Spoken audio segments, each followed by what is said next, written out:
Hey everybody, it's Scott with ENVYLawn. Hope everybody's doing okay. Hope you're staying safe during this COVID-19 pandemic that we're dealing with. We at ENVYLawn are just wanting to say, hey, we appreciate you so much for being such good, loyal customers to us through it all. And we've been busier than we've ever been.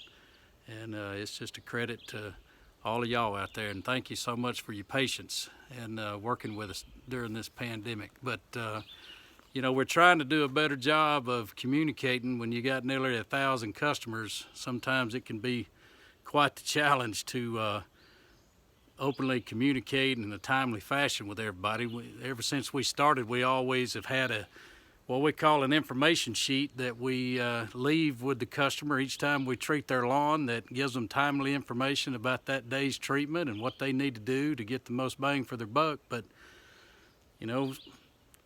we can go sometimes 4 to 6 weeks, maybe longer sometimes, between visits for each individual customer, and so it makes it a little tougher sometimes. So we've tried to up our game a little bit. We've got a lot better website than we've ever had. It's got a lot of good information on it. It's very user-friendly, and we're trying to do a better job of communicating through social media with our Facebook page, and we also are doing almost a weekly mass mail out of emails.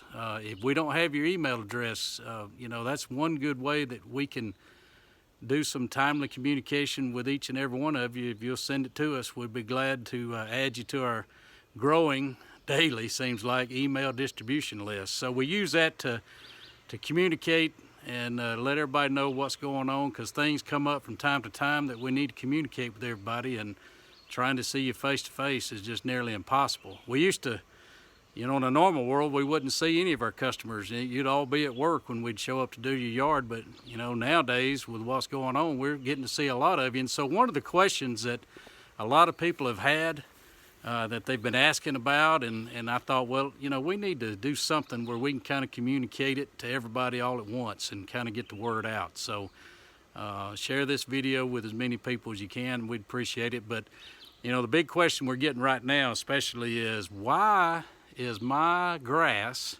not green? Why is it not growing? It's May 12th. It's May whatever, and how come it looks just blah, like it's just not responding real well? Well, I've got a short and a long answer for you. So here's the short answer.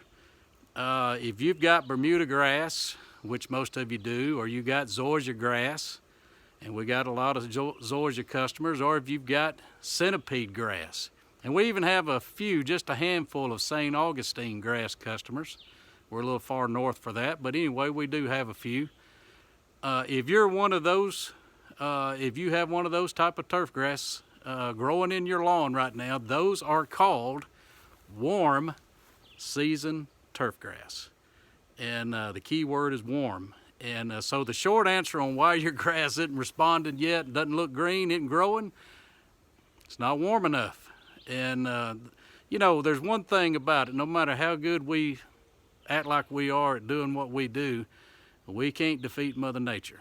And we can't force Mother Nature into doing what she don't want to do when she wants to do it. And we just have to react. But right now we're having one of the coolest springs we've had in a long time, and one of the wettest springs. Even though it's kind of dried out in the last few days and going to be dry, we haven't had any warmth. And there's one key factor that drives everything we do in the lawn care business, and that's soil temperature. And these warm season turfs, they don't start doing their thing. They don't grow, they don't run, and they don't use that fertilizer real well until the soil temperature reaches 70 degrees. And right now, I can show you on an app that I've got in our area, we just now topped 60 degrees for soil temperature. And so we got a ways to go. Now, we get some warm days back to back to back, some 80s and some 60 plus at night. This grass is going to come on then, but it's not happening yet. That's the short answer. Let me tell you also from a long answer standpoint. Go all the way back to last fall, and these warm season turfs every year go dormant when the temperatures start getting cooler in the fall.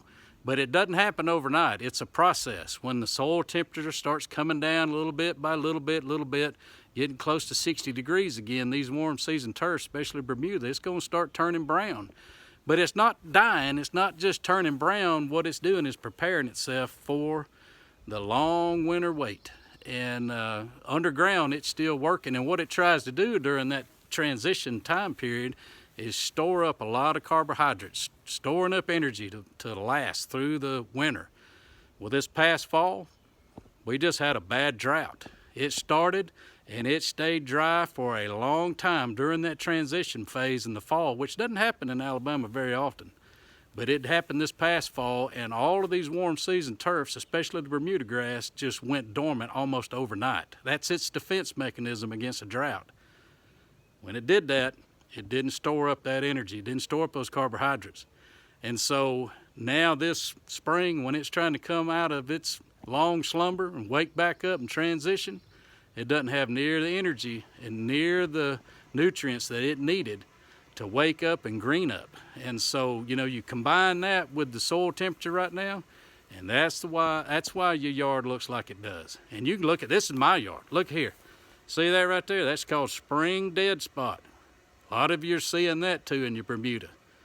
And you don't know what's happening until it comes out of dormancy in the spring, and there's areas like that right there that just don't want to green up. And it's dead, it's gone. But the good news is the Bermuda will cover back over this growing season. It's just gonna take a little while, okay? There's my old pump house. I'm on well water here in the country. And I'm gonna tell you something else. There's a big difference between what's going on right now with these warm season turf and what's going on with what's called cool season turf. I've got some that I can show you right over here in this shade. You look at this grass and you go, my gosh, what's that? How come I don't have something like that in my yard? Well, this here, this is turf type tall fescue, and I want you to look how pretty that is. Growing and growing and looking good. Oh man, that's beautiful, right? And you compare that to where that Bermuda looks out here in this sun. Night and day, buddy, night and day. Well, why? Cool season turf. We're in a cool season and it's thriving. It loves that soil temperature being below 70. Big difference. Warm season. Loves it to be warm. It's not warm yet, but it's coming. We're supposed to get up in the upper 80s this next few days and stay that way for a few days. So y'all just be patient. And I just wanted to do this short video and send it out to everybody and let you know that we know what's going on with your lawn, and we wanted you to be educated on what's going on with your lawn too, so you'll know what to expect. And we're fertilizing to beat the band right now. We're trying to get that first round of fertilizer out, and so that when the soil temperature does get up almost to 70 and a little more, when this grass is hungry and ready to start feeding, it'll have the food it needs, okay? So until next time, I just want to say again, thank you so much. Thank you for your business. Thank you for your trust. And we look forward to doing some more of these videos in the near future. And thank you so much.